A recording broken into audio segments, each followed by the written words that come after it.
Forced to marry a billionaire. That sounded like the plot of a movie, not a line from Emma Brooks's real life. But on that cold, rain-soaked night in downtown New York City, her story was already shifting in a direction she could not yet see. It was just after midnight when Emma stepped out of the Greasy Spoon diner where she worked double shifts. The neon sign behind her flickered like it was as tired as she was. Her sneakers were soaked, her fingertips were numb, and the cheap umbrella she had bought from a street vendor flipped inside out as a gust of wind hit the alley. Her phone buzzed. Unknown number. For a second, she considered letting it go to voicemail. She had enough problems.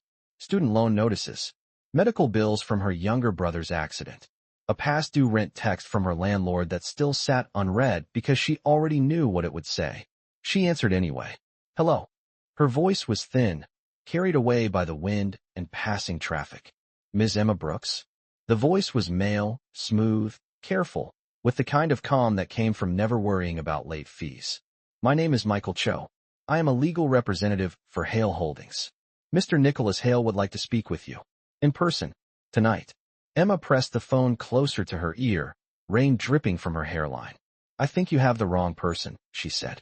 I do not know any Mr. Hale. There was the slightest pause on the line. I can assure you, Ms. Brooks, he knows you. If you accept, please come to the Skyview Lounge at the Lafayette Hotel. Top floor. Your transportation will be covered. The call ended before she could argue. Emma stared at the dark screen, her reflection warped in the cracked glass. Hale Holdings. Nicholas Hale.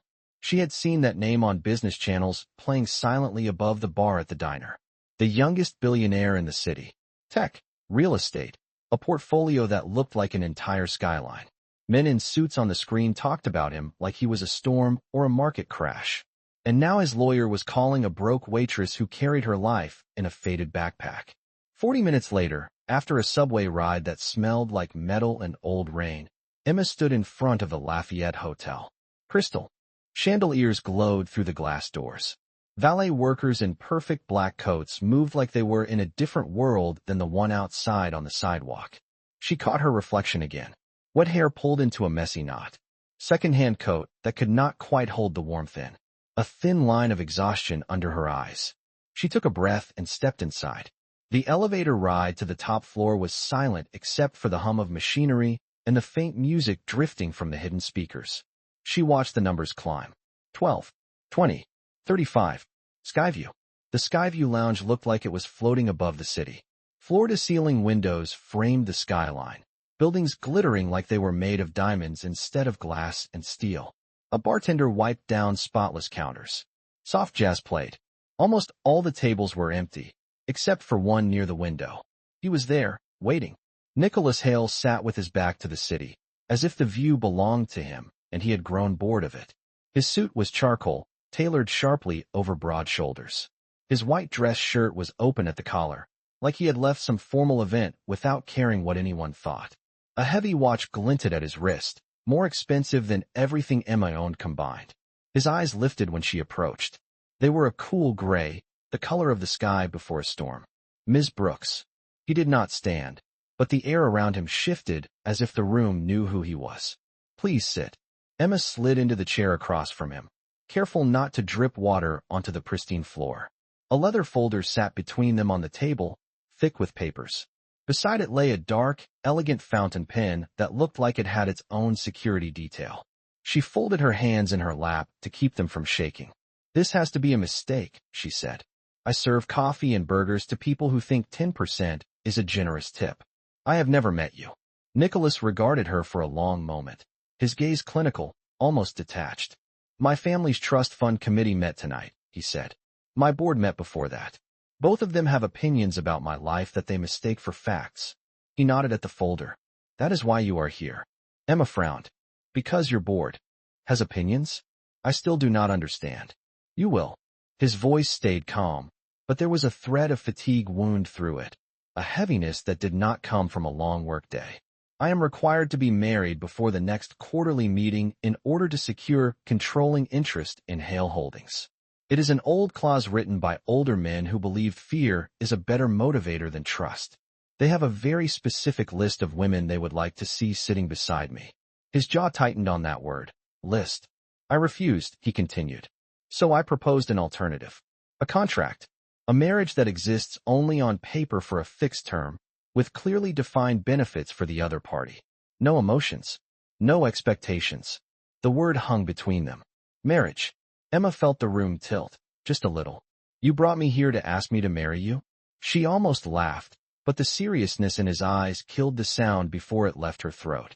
You do not even know me. I know enough, Nicholas said. I know you work 3 jobs. I know your brother, Noah Brooks, was injured in a construction accident last year, and his therapy bills are in collections. I know your landlord is filing eviction papers next week. And I know that despite all of that, when a regular at your diner dropped a $10 bill without noticing, you chased him out into the rain to give it back. Her heart stuttered. You followed me. I had you vetted, he replied simply. Money can make people cruel. I was looking for someone it had not broken yet. He reached for the leather folder, opened it, and turned it so it faced her. Lines of legal text blurred together under her wide eyes, but she caught phrases in bold: financial security, anonymity clauses, fixed term, 12 months. Nicholas picked up the fountain pen and placed it on top of the first page, then shrugged out of his coat and leaned across the table to settle it around her shoulders. The fabric was warm, carrying the faint scent of cedar and something darker, like expensive cologne and late nights. You are freezing, he said quietly. No matter what you decide, you do not have to shiver through it. Emma stared at the pen, at the contract, at the city lights burning cold. Behind him. What exactly are you asking me to do? She whispered. Nicholas Hale's gaze did not waver. Marry me, he said. For 1 year. Call it a transaction. Call it a contract. You walk away debt-free, with enough to start over. I walk away with my company still in my hands. If you want to follow how this forced marriage contract with a billionaire turns into something no one in that glass tower could ever predict, make sure you subscribe, like this video, and share this story with someone who still believes in second chances. Now, let us return to our main character. Emma closed her fingers slowly around the edge of the leather folder, feeling the full weight of a billionaire's world pressing down on her trembling hands. Emma did not say yes that night. She left the Lafayette Hotel with Nicholas Hale's coat still around her shoulders, and the image of that fountain pen burned into her mind. The city outside felt different, like every traffic light and storefront was quietly asking her the same question he had. Marry me. For 1 year. On the subway back to Queens, she counted the numbers in her head like she always did when panic tried to climb her throat. Her brother's physical therapy bill, the 3 months of unpaid rent, the credit card she used only for emergencies that had slowly become her grocery fund. Every total ended in the same word. Impossible. By the time she reached her building, the rain had turned into a fine mist that clung to her hair and eyelashes. The hallway light on the 3rd floor was out again. She walked in the dark by memory, the peeling paint under her fingers as she found her door. An envelope was taped to it. Thick. Official.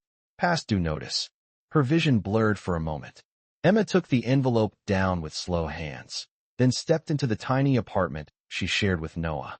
The living room smelled like instant noodles and the lemon cleaner she used to scrub the counters until they shone. Noah was asleep on the futon, his injured leg propped up on a stack of folded blankets, an old basketball game replay playing softly on the small television. She stood there, coat dripping onto the floor, and looked at her brother's sleeping face. The soft lines, the way his fingers twitched.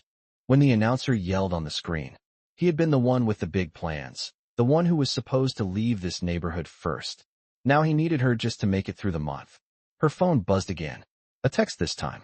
Michael Cho, Ms. Brooks, Mr. Hale asked me to tell you the offer stands until tomorrow at 6 p.m.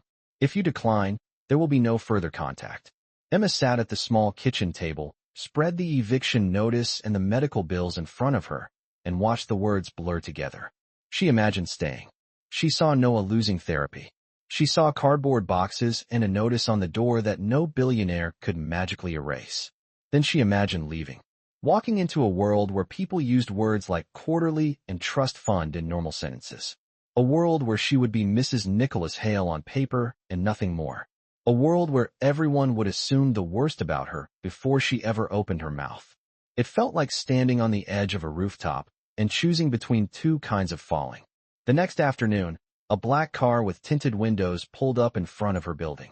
Kids on the sidewalk stopped playing to stare. Mrs. Ramirez from 3B peeked through her curtains. Emma stepped out with her backpack over one shoulder, Nicholas's coat folded neatly over her arm. The driver opened the rear door for her without a word. The Hale penthouse did not look real the first time she saw it. It looked like a set from one of the movies the diner played on a loop. The elevator opened directly into the living room. Glass walls framed the entire city. The furniture was all clean lines and pale colors, like no one had ever dared to spill anything there. Emma's beaten-up sneakers squeaked on the polished floor. Nicholas stood near the windows, phone in hand, talking in a low voice about a merger that involved more money than she could imagine. His tie was gone, sleeves rolled to his forearms, as if even his perfectly tailored clothes were not allowed to be completely formal in his own home. When he saw her, he ended the call without a goodbye. "You came," he said. Emma nodded, the word catching in her throat. "I came." Michael Cho appeared from the hallway, with the same leather folder from the night before. He placed it on the marble kitchen island that was larger than her entire bedroom at home. The fountain pen rested on top, heavy and elegant, waiting. "There are a few key points you must understand before you sign," Michael said. His tone was patient, almost kind, but there was steel underneath. "The marriage will last 1 year. During that time, you will live here. Your brother's medical bills and your debts will be paid in full upon signing. You will receive a final lump sum at the end of the term, assuming all conditions are met." Emma glanced at Nicholas. He watched her, unreadable. "What conditions?" she asked. Michael opened the folder, flipping to a page marked with a small blue tab. "You will attend public events as Mr. Hale's wife. You will maintain the appearance of a functional, committed marriage in front of the media and his family. There is a confidentiality clause. There is a non-disparagement clause. There is also an agreement that neither party will pursue romantic involvement outside the marriage during the term." Emma's fingers tightened around the coat in her hands. "So it is real enough to ruin me if I break it," she said quietly, "but not real enough to keep when it ends." Nicholas's expression flickered, just for a second. "We are both adults making a choice," he said. "I will not pretend it is something it is not. This is a transaction. It benefits us both." Her eyes burned. She thought of Noah, of their mother's framed picture on the dresser, of every long night at the diner when she promised herself she would find a way out that did not involve breaking herself in half. "Do I have any conditions?" she asked. Michael blinked, surprised. Nicholas tilted his head slightly, interest sparking in those gray eyes. "What do you mean?" he asked. Emma drew in a breath. "I want a clause," she said. "If at any point I feel that my dignity is being used as collateral in your business, I get to walk away. No penalties. No smear campaigns. No quiet blacklisting. I will not be treated like a problem you bought and can throw away when it suits you." The room went very quiet. Nicholas looked at her for a long time, something shifting behind his gaze. Then, slowly, he nodded. "At it," he told Michael. The lawyer hesitated for only a heartbeat, then began to write. When the ink dried, Nicholas picked up the pen and held it out to her, just like he had in the lounge. "This is your last chance to say no," he said. "If you sign, everything changes." Emma stared at the line where her name would go. She thought of the $10 bill she had chased that night in the rain. She thought of every time the world had told her that people like her were meant to stay small. Her hand shook as she took the pen. The signature she wrote did not look like the one on her diner time card. It looked like someone else's name entirely. Emma Brooks, she signed. Wife of a billionaire. When the pen left the paper, a part of her old life lifted like smoke. Another part settled heavily in her chest. The contract was real. The marriage was official. And Emma was about to find out what it truly meant to move into a world that had never been built for her.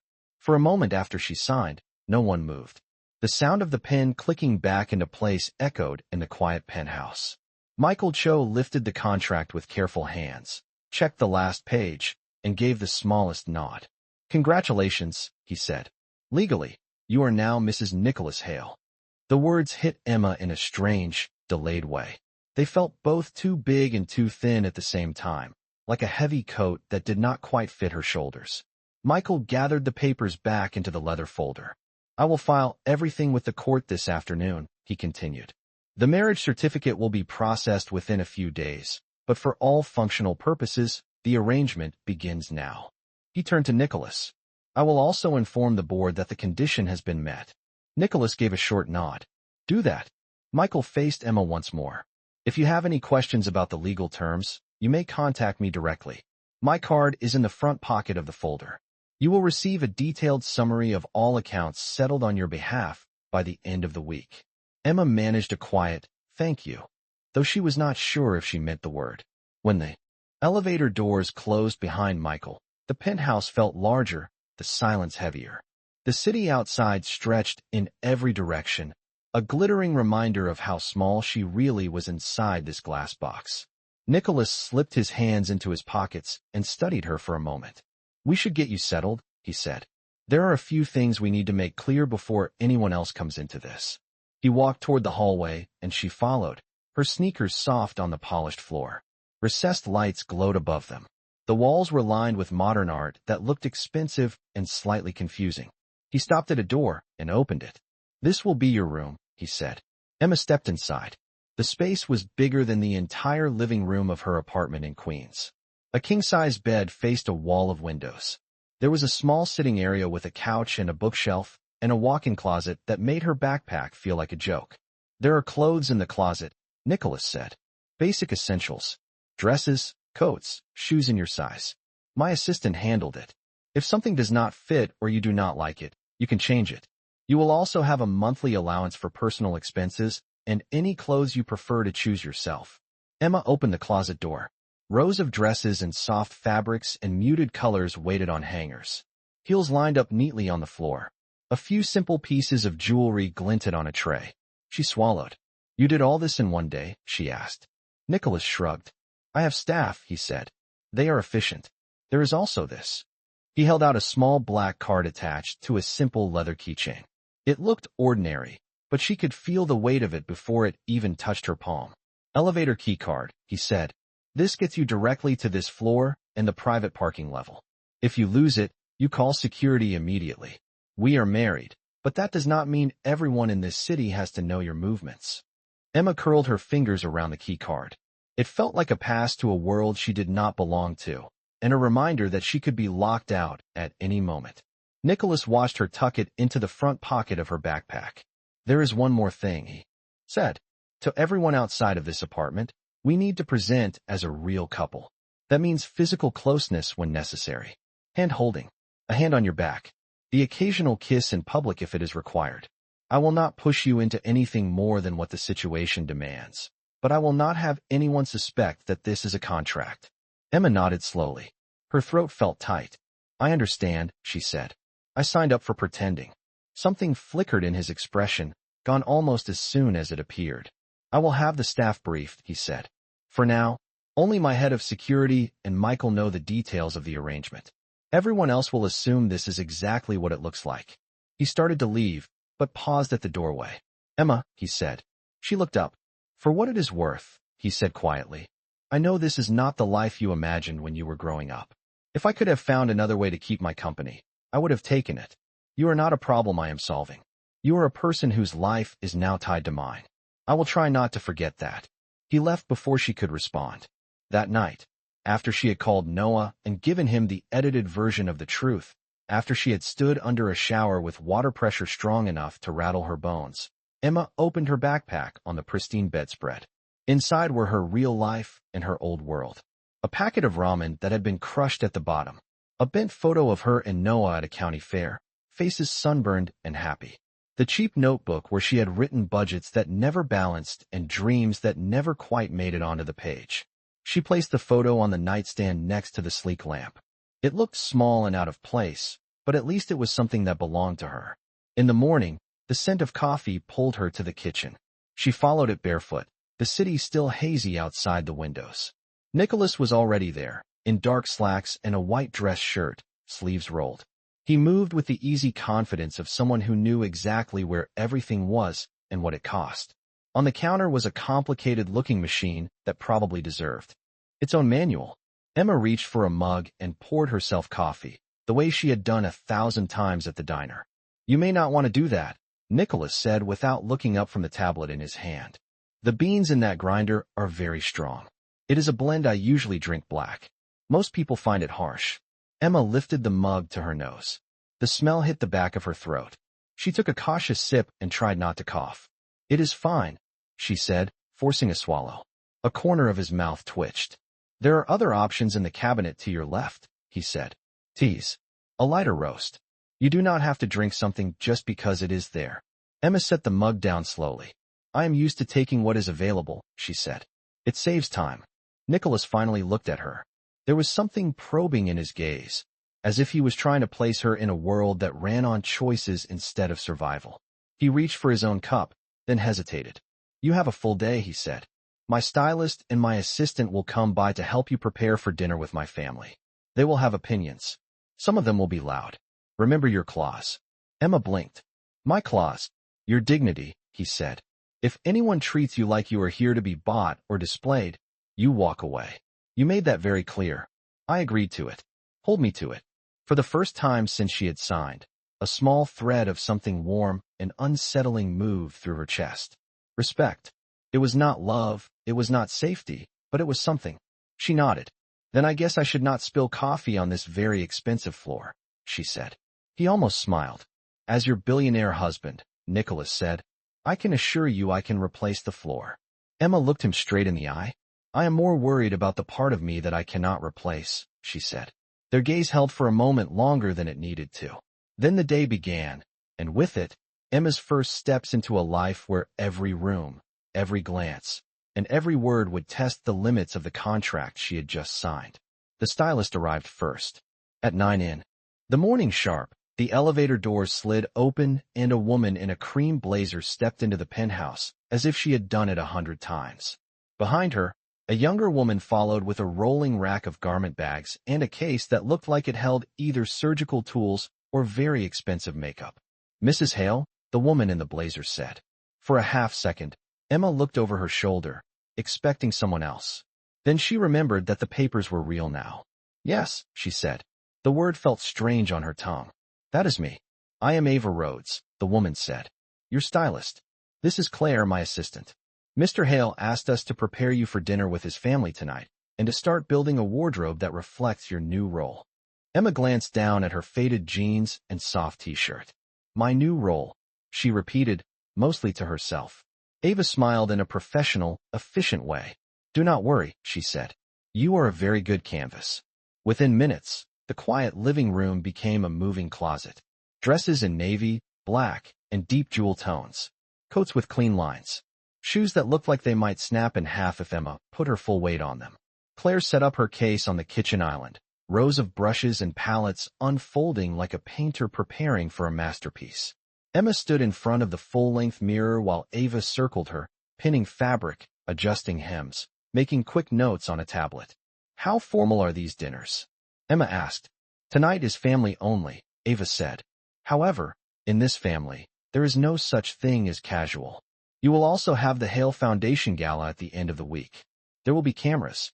We will plan for that separately." The word cameras made Emma's stomach tighten. They settled on a dark green dress that brought out the warm tone in her skin and fell just above her knees. It was modest but graceful, with a simple neckline and a fitted waist. When Ava slid a pair of heels onto the floor in front of her, Emma hesitated. "I have never worn anything that high," she admitted. Claire looked up from curling Emma's hair. "We can practice," Claire said. "We have time." As they worked, Emma watched her reflection change. Her hair, usually twisted into a quick knot, fell in soft waves around her shoulders. Her makeup was light but polished, smoothing away the shadows of too many late nights at the diner. For the first time, she saw a version of herself that might actually belong in the photographs she had seen of Nicholas in business magazines. However, behind the lipstick and the dress, her eyes were still the same. Wide, a little guarded, refusing to forget where she had come from. In the afternoon, after the stylists left and the penthouse settled back into an uneasy quiet, Emma found Nicholas's coat draped over the back of one of the bar stools. The one he had put around her shoulders in the lounge, and again when she had arrived. She picked it up, smoothed the sleeves with her hands, and folded it carefully. Instead of hanging it wherever there was space, she chose a hook near the door, adjusted it until it was straight, and stepped back. It was a small, almost invisible act. However, it made the place feel a fraction less like a museum and a little more like a home where people cared about where things belonged. Nicholas walked in just as she was adjusting the collar. "You did not have to do that," he said. "It was slipping," she replied. "I just did not want it to end up on the floor." He looked at the coat, then at her, something unreadable in his expression. "Ready?" he asked. Emma swallowed. "As I will ever be," she said. He took in the dress, the hair, the heels she had finally learned to walk in without clinging to the furniture. "The stylists did well," he said. He sounded like he was talking about a completed project, but his eyes lingered a little longer than necessary on her face. It was not quite admiration, not quite shock, but it was something that made her pulse skip. "We need to go over a few things before we see my family," Nicholas continued, shifting into business mode. "They will ask how we met. They will test you. They will want to know details." He led her to the couch, sat opposite her, and rested his elbows on his knees. "We need a story," he said. "Something simple enough to remember, believable enough to repeat." Emma thought for a moment. "What about the truth?" she asked. "We met because your lawyer called me after midnight to offer me a contract marriage in a hotel bar." Nicholas's mouth twitched. "As entertaining as that would be at the dinner table, no," he said. "My grandfather might appreciate the efficiency. No one else will." Emma leaned back against the cushions. "Fine," she said. "We met at the diner. You were slumming it with normal people. You ordered black coffee and left a terrible tip." Nicholas gave a quiet, genuine laugh, the sound quick and surprised, as if he did not quite recognize it. "We can keep the diner," he said. "It is simple. You served me coffee. I kept coming back. We started talking. No details that anyone can fact-check. No grand romantic gesture to maintain." He nodded toward her. "What did I order the first time?" he asked. "Black coffee and a turkey sandwich," she said automatically. "No mayonnaise." He raised an eyebrow. "That is actually correct," he said. "I saw the note on the delivery bag yesterday," she admitted. He shook his head, almost smiling. "Good," he said. "Use that. My mother will ask. She believes that the way someone remembers small things says more than the way they talk about big things." They practiced for 20 minutes, where they sat in the imaginary diner. The joke he made that made her laugh. The first time he walked her home. They added small, harmless details, pieces of a history that never happened but would be repeated enough times that it might begin to feel almost real. "Last thing," Nicholas said, his tone softening slightly. "Physical cues. If I squeeze your hand twice, it means someone is listening very closely. If I put my hand on your back, it means someone behind us is watching. If I say your full name, Emma Brooks Hale, it means answer very carefully, because the person asking wants a headline." Emma nodded, repeating the codes in her mind. "Hand twice," she said. "Back means eyes. Full name means danger." "Exactly," Nicholas said. "You will be fine." The Hale family townhouse was a different kind of wealth than the penthouse. Older, heavy with history, dark wood, framed portraits, the faint scent of polished silver and old money. A butler opened the door as soon as the car pulled up. Emma felt Nicholas's fingers slide around hers as they stepped inside. Warm, steady, more grounding than she expected. In the front hall, a woman in an elegant navy dress waited with her arms crossed. She had Nicholas's eyes, but where his were cool, hers were sharp. "Mother," Nicholas said. "This is Emma, my wife." Emma felt his hand squeeze hers twice. Under scrutiny. "Mrs. Hale," Emma said politely. "Thank you for having me." His mother's gaze flicked over her, taking in the dress, the shoes, the way Emma's hand fit in her son's. "You are very young," she said. "And very unexpected." Emma held her head a little higher. "Life has a way of surprising people," she said. "Your son included." A man in a tailored suit stepped forward, smile practiced and smooth. He extended his hand. "Logan Pierce," he said. "Chief Financial Officer. Old friend of the family. We have heard so much about you." Another squeeze from Nicholas's hand. Listening very closely, Emma took Logan's hand, felt the faintest hint of a challenge in his grip.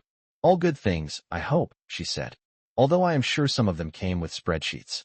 Logan's smile tightened. "Numbers do tell interesting stories," he replied. "I am looking forward to learning yours." As they moved toward the dining room, voices rose and fell, silverware clinked, and the air filled with polite curiosity edged with judgment.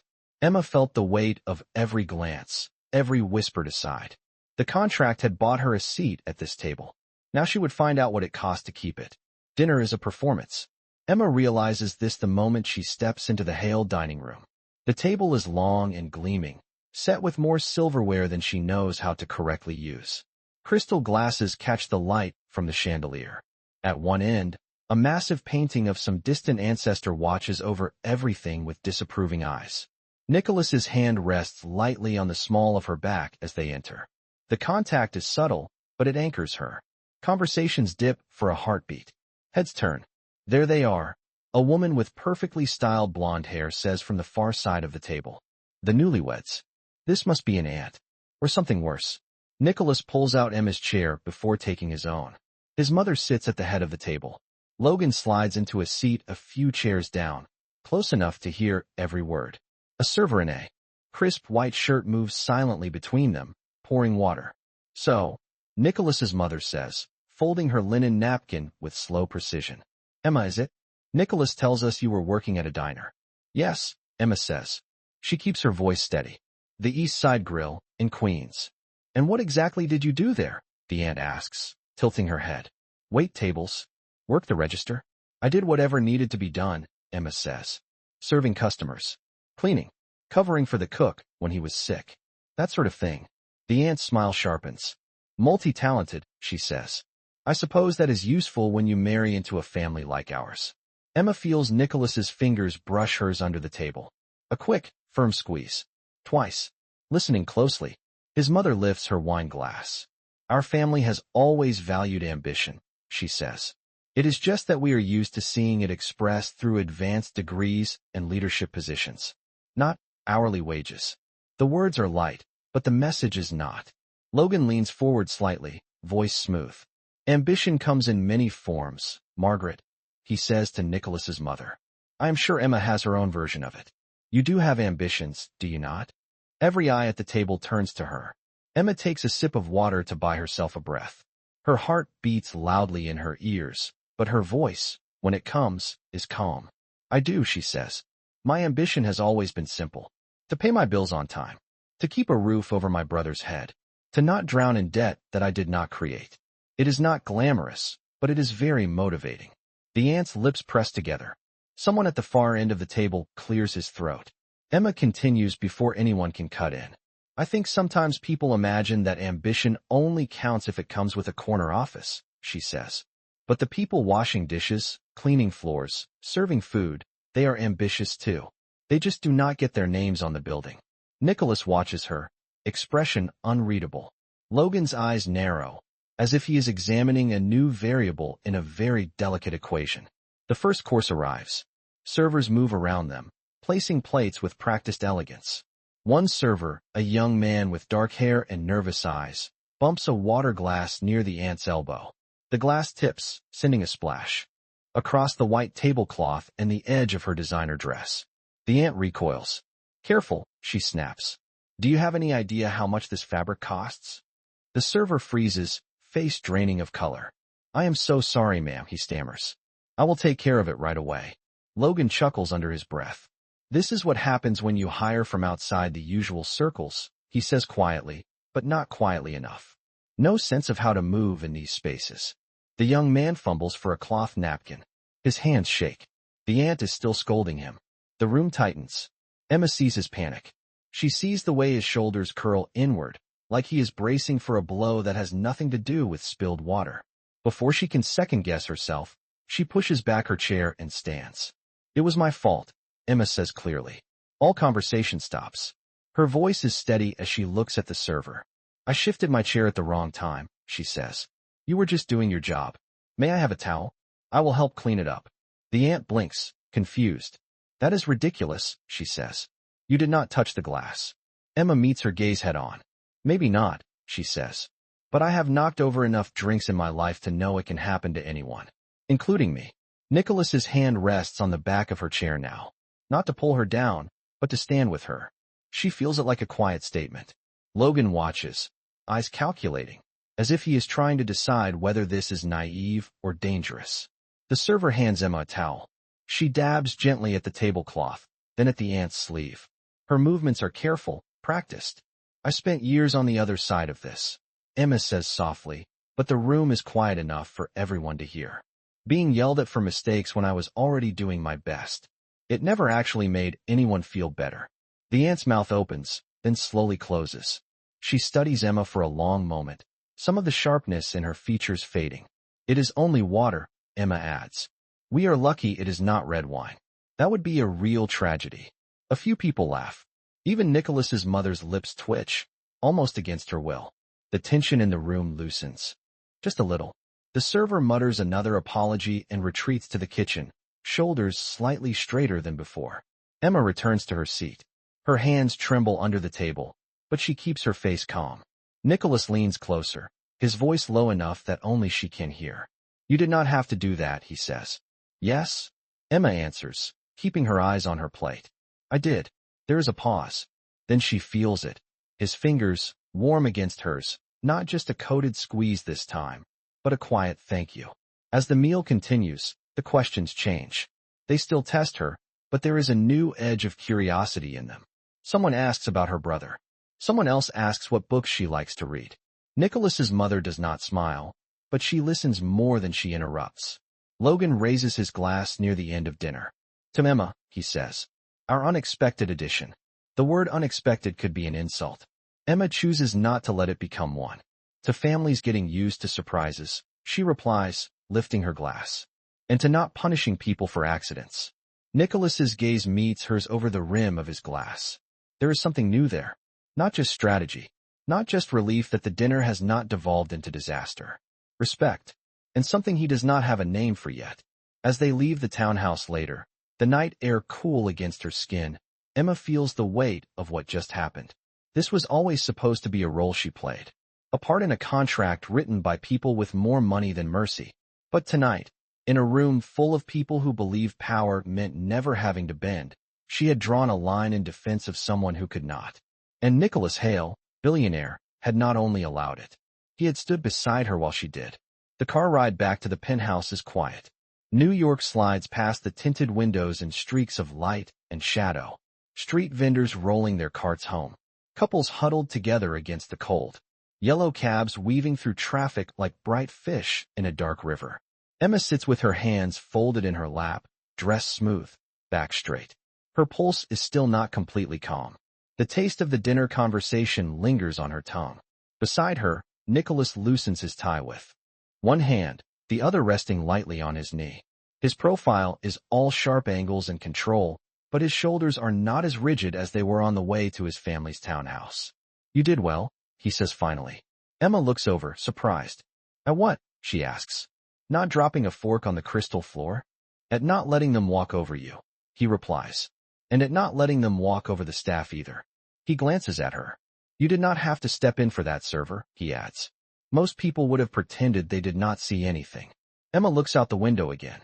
A bus groans to a stop at a red light, doors opening to let in a woman in a cheap jacket that is not warm enough for the season.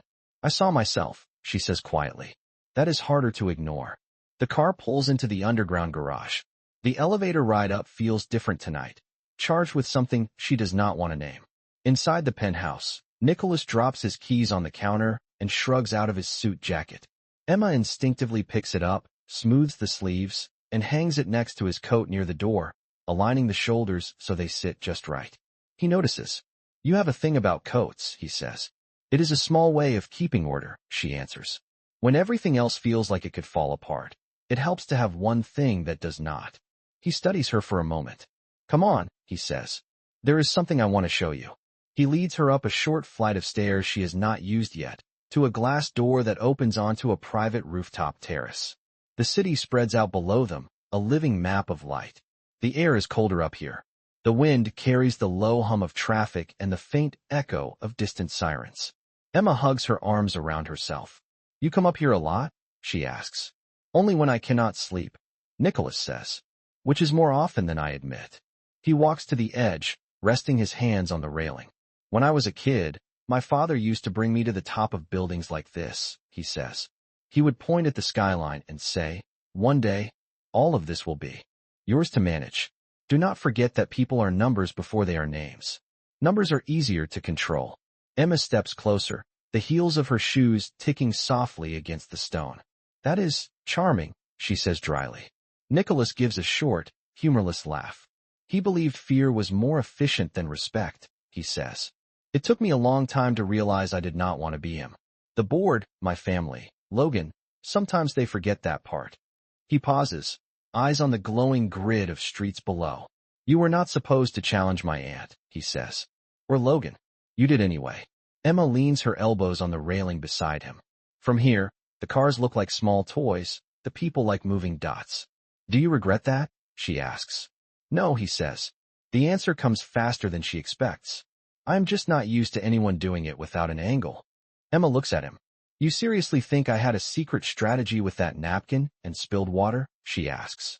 In my world, everyone has an angle, he replies. Help someone now, call in a favor later. In my world, Emma says softly. You help someone because you remember what it feels like when nobody does. The wind picks up, lifting a strand of her hair. Without thinking, Nicholas reaches out and tucks it gently behind her ear. His fingers brush her skin. The contact is brief, but intimate. They both feel it. He clears his throat and takes a small step back. You know this is dangerous, he says. What is? She asks, even though her heart already knows. This, he says. You, me, talking like this. Not as a contract. Not as a performance. Just talking. She looks at him, really looks at him. The man everyone calls ruthless. The billionaire who lives in glass and steel. Right now, he just looks tired. Human. Maybe, she says. But pretending we are strangers in our own home feels more dangerous to me. Nicholas lets out a slow breath. I do not know how to be anything else, he admits. My life has always been transactions. Deals. Risks with numbers attached. Emma thinks of the clause she demanded. The one that said she could walk away if her dignity became collateral. You added that clause for me, she says. No numbers attached. That feels like something. He glances at her. Searching. I added it because you asked for it, he says. No one ever asks me to protect their dignity. They ask me to protect their assets. Maybe you just have the wrong people around you, she says. The city air is cold, but between them, something is undeniably warmer now. Not quite trust. Not yet. But the outline of it. After a while, Emma shivers. Nicholas notices and shrugs out of his suit jacket again, placing it around her shoulders without ceremony. You are freezing, he says. You can defend every server in Manhattan, but you still forget to bring a real coat. She smiles, small but real. Good thing I married a billionaire with too many jackets, she says. He huffs out a quiet laugh. Come inside, he says. Tomorrow we start preparing for the foundation gala. Cameras. Investors. My grandfather. It will make tonight look like a warm-up. Emma follows him back into the penthouse, feeling the weight of what is coming. She does not see the message that lights up Nicholas's phone on the kitchen counter as they walk past. From Logan Pierce. Board liked her more than expected. Do not get sentimental. We both know how this ends if she steps out of line. Nicholas reads it later, alone, the words sitting like a stone in his stomach. For the first time since he proposed the contract, he realizes there might be more at risk than his voting shares. His heart is starting to move. And hearts, unlike companies, do not come with clauses that can protect them when everything starts to break. The week before the Hale Foundation Gala turns into a blur.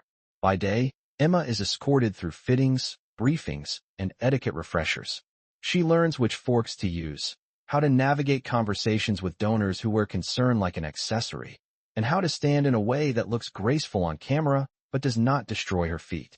By night, the penthouse becomes strangely domestic.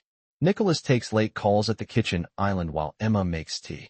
She learns that he takes his coffee at 6 in the morning, that he forgets to eat when deals drag past lunch, that he reads old biographies when he cannot sleep.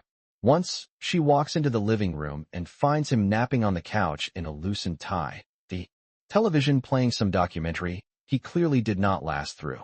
She quietly drapes a blanket over him and turns the volume down.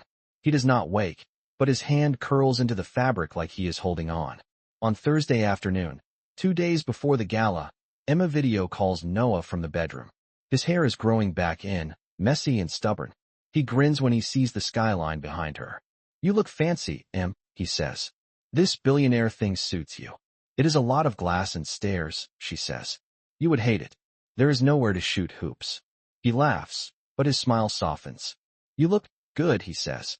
Happy even. Emma's chest tightens. I am surviving, she says. That is enough for now. They talk about his progress in therapy, about the physical therapist who pushes him a little harder than he likes, about the neighbor who keeps dropping off casseroles. When the call ends, Emma wipes at her eyes before her makeup can smudge. In the hallway, she almost bumps into Logan. He is leaning against the wall near Nicholas's office, phone in hand, suit jacket off, tie loosened just enough to look casual and not a bit more. Trouble at home? He asks, eyes flicking to her slightly red-rimmed ones. Just checking on my brother, Emma says. He is doing better. Logan nods, but there is something in his gaze that feels like a searchlight. You know, he says lightly, you have settled in faster than I expected. The board was pleasantly surprised at dinner.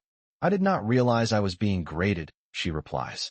In this family, everyone is graded, he says. You most of all. He pushes off the wall. If you are smart, you will remember that Nicholas is loyal to one thing above all else, he adds. The company. Everything else is temporary, including this marriage. There is no thread in his tone. That makes it feel more like one. Later, Emma walks past Nicholas's partially open office door and hears Logan's voice again, this time inside with him. You are getting attached, Logan says. It is written all over your face. That is a liability. I know exactly what this is, Nicholas replies. His voice is harder now, edged with steel. It is a contract. It ends in 11 months. When it does, she gets her payout and her freedom. That was the agreement. Emma freezes in the hallway. Her heartbeat thuds in her ears as the words sink in. Contract. Ends. Payout. Logan's tone is dry. Good, he says. Because if she ever decides that all of this is not enough and starts digging where she should not, we will have a serious problem. Nicholas does not answer right away. When he does, his voice is low. She will not, he says. She is not like that. People change, Logan replies. Especially when they get a taste of power. Keep your eyes open, Nicholas. The board is already nervous. One misstep from her, and they will not go after Emma. They will go after you. Emma steps back before they can see her. The carpet muffles her footsteps, but inside, everything is loud. She tells herself that Nicholas was only repeating what they have both known since the beginning. The marriage is temporary. There is a countdown on their life together. But hearing him say it like that, in that cold boardroom voice, to a man who clearly does not believe she belongs here, twists something in her chest. For the first time, the clause she fought for feels less like protection and more like an exit sign glowing in the dark. And somewhere deep inside, a quiet, dangerous question begins to grow. What happens if her heart refuses to follow the contract's end date? The Hale Foundation Gala looks like another world entirely. The ballroom ceiling disappears into crystal and light. Chandeliers drip like frozen waterfalls. Tall arrangements of white flowers tower over every table. A string quartet plays near the stage, their music weaving through the soft hum of money and power. Emma stands at the edge of the red carpet, wrapped in a midnight blue gown that hugs her waist and falls in a clean line to the floor. The dress makes her feel taller, steadier.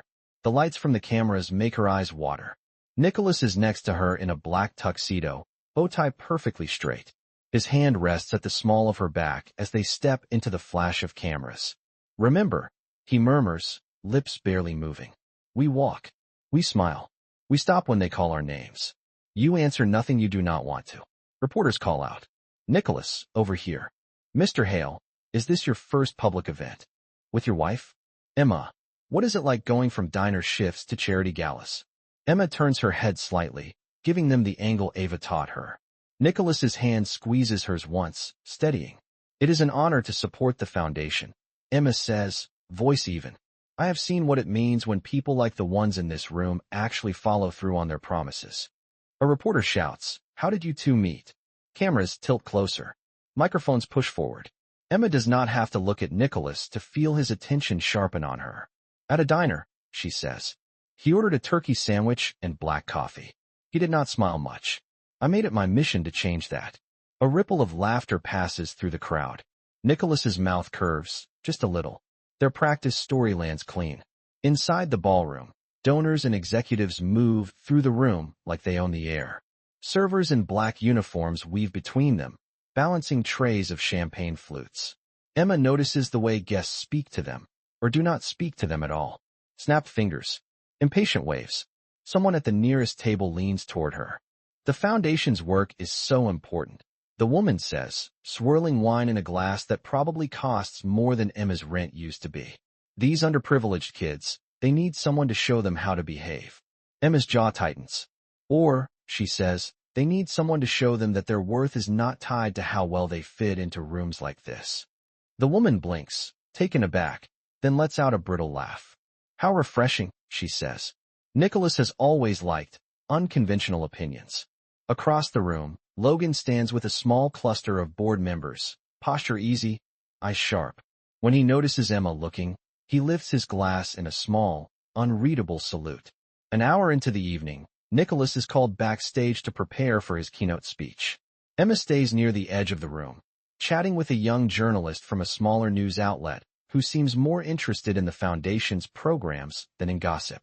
So you actually worked tables before this? The journalist asks, recording app open on her phone.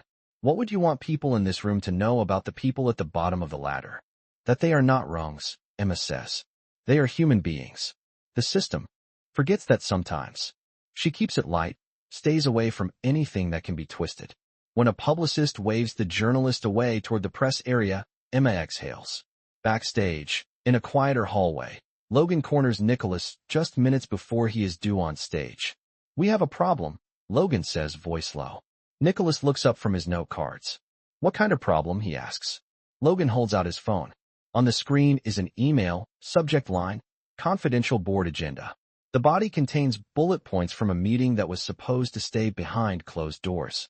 This was sent from an internal login, Logan says, to a freelance reporter we flagged months ago.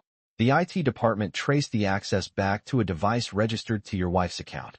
Emma Brooks Hale. Nicholas stares at the screen. For a second, he feels the ground shift. That is impossible, he says. She would not. Would not what? Logan interrupts. Talk to a reporter about class, dignity, and power while your entire board watches? She was already chatting with one out there. You saw it. Nicholas remembers the young journalist's notebook. Emma's serious face. The way she had thrown herself into defending the waiter at dinner. The way she had settled into this world faster than anyone expected. You brought her into secure spaces, Logan says. You let her see things we do not show outsiders. Now a leak appears from her login on the night of your biggest public event. The board is already whispering. They want a head on a plate before this hits the market. His voice softens, but it does not get kinder. If you do not control this, they will control you, he says. Start by controlling her. Nicholas's throat feels tight. What exactly are you suggesting, he asks. Distance, Logan says. For tonight, you play the loving husband. Tomorrow, we quietly renegotiate the contract, pay her out early, and end it. If she wants to fight, we have the leak. If she wants to disappear, we make it easy. Nicholas says nothing. His mind is a tangle of numbers, risk charts, and the memory of Emma on the rooftop saying, I am more worried about the part of me that I cannot replace. Someone calls his name. It is time for his speech. On stage, the lights are blinding. He speaks about the foundation, about opportunity, about breaking cycles of poverty. The words are polished, the tone warm, but his heart is somewhere else, stuck between Logan's accusation and Emma's steady gaze. When he steps off stage to soft applause, Emma is waiting in the wings, eyes bright. You did well, she says. They actually look like they were listening. He looks at her, really looks at her. The woman in the gown, yes. But also the woman who cleaned up spilled water for a stranger and stood up to his aunt. The woman whose login is now attached to a leak that could cost him everything. We need to talk, he says. The 4 words land like a verdict. They find an empty conference room off the main hallway. The sound of the Gala hums beyond the door, muffled by thick walls and old money. Emma stands near the table, gown shimmering under the recessed lights. Nicholas closes the door behind them, jaw tight, hands in his pockets like he is holding himself together by force. What is going on, she asks. You look like someone just told you the building is on fire. In a way they did, he says. There was a leak. Confidential board documents. They were sent from a device registered under your login. Emma goes still. My login, she repeats. Nicholas, I would never. He cuts in, not with anger, but with exhaustion. I want to believe that, he says. I do. But the timing, the access, the way you have been talking to reporters, her world tilts.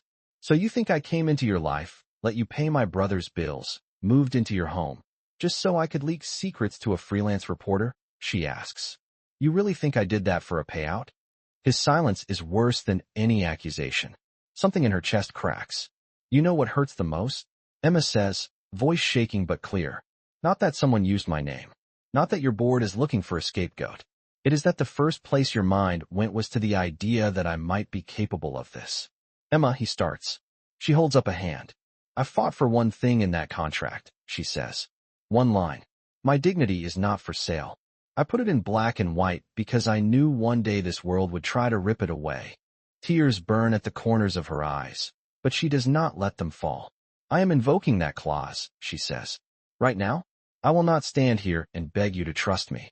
If you cannot see the difference between me and the people who use others as tools, then this arrangement is over. He looks like she has hit him.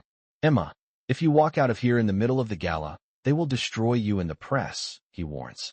They will call you a gold digger and a traitor, and worse. They can call me whatever they want, she says. I know who I am. The question is whether you know who you are. She slips off the wristband that gave her backstage access, sets it on the polished table, and turns to the door. For what it is worth, she adds softly, I did start to believe you were not your father. I really hope I am not wrong. Then she leaves. For the next hour, Nicholas plays his role. He smiles for donors. He answers questions. He pretends his wife is simply taking a break. Inside, his mind spins. Anger, fear, a stubborn refusal to see Emma as the villain Logan has painted her to be. He finds the head of IT in a side hallway. Show me the access logs, Nicholas says. Now? For the last 24 hours. Anything under Emma Brooks' hail. They huddle over a tablet. Lines of timestamps and device IDs scroll past. Here, the IT director says, pointing. The login used for the leak. It came from an internal tablet assigned to media relations. Same profile we temporarily loaded Mrs. Hale's information onto for press access. Physical location at the time, media prep room, level 2. Who had that tablet? Nicholas asks. The answer is a short list. At the top, Logan Pierce. Security footage confirms it. There, in grainy black and white, is Logan in the prep room, alone, tablet in hand, the exact time stamp matching the leak. Nicholas feels something cold settle in his gut. Not surprise. Recognition. He calls an emergency board session in a private lounge while guests still sip champagne downstairs. Faces appear around the long table, some annoyed, some wary, all curious. He does not sit. There was a leak tonight, Nicholas says. Confidential agenda items. At first, the blame was placed on my wife. That was convenient. It was also wrong. He taps a button. The footage appears on the screen behind him. Logan, tablet, timestamp. The room goes quiet. The access was made from a device under her login. Nicholas continues. Because my own chief financial officer ordered her credentials loaded onto a shared tablet and then used it to leak information. That is fraud. It is also a personal attack on my wife's name and on my judgment. Logan stiffens.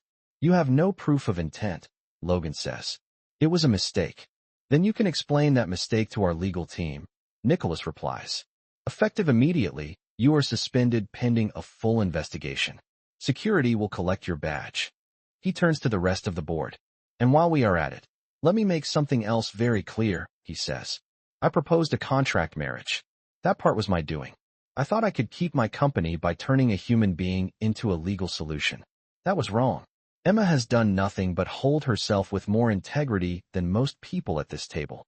She defended staff you barely look at.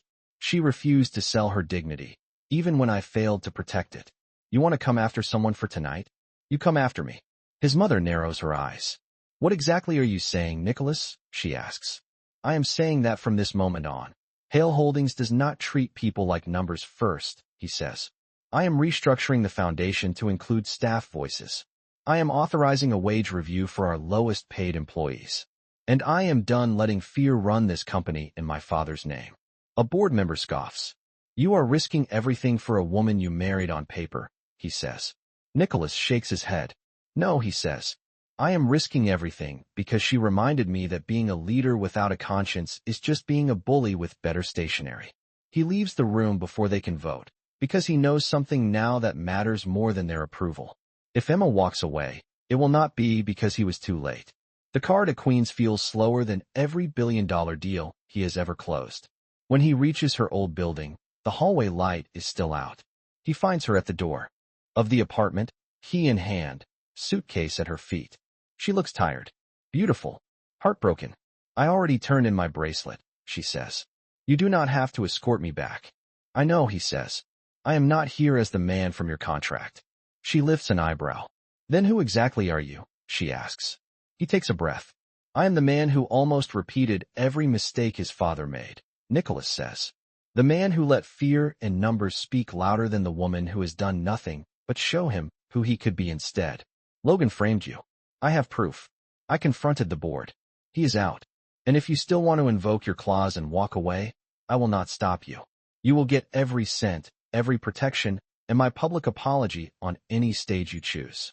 Emma searches his face, looking for the angle, the calculation. What changed? She asks quietly. You, he says. The way you treated that server. The way you fought for your dignity, even when I did not deserve your trust. Tonight, when you walked away rather than stay and play the victim I made you into. I realized I do not want a wife on paper. I want a partner who will call me out when I lose myself. He reaches into his pocket and pulls out the elevator key card. It gleams under the weak hallway light. This used to be about access, he says. Now it is a question. Do you want to come home? Not because a contract tells you to, but because you choose to. Silence stretches between them. Emma looks at the key card, then at the suitcase, then back at him. You broke with your board for me, she says. You risked your position. I did it because you were right, he answers. I cannot build a life or a company on the backs of people I treat as expendable. And I cannot ask you to share my name if I am not willing to stand in front of you when the world throws stones. Slowly, she steps closer. Her hand covers his around the key card. I will not pretend trust is magically fixed by one grand gesture, Emma says. But I did not marry you only to teach you a lesson and leave. I wanted to believe there was a man under all that armor. There is, he says. If you stay, I will spend the rest of my life proving that to you. No contracts. No countdown. Just us, choosing each other every day. A smile trembles at the corner of her mouth. Then let us write our own terms, she says. Rule 1. We protect the people below us before we protect our image.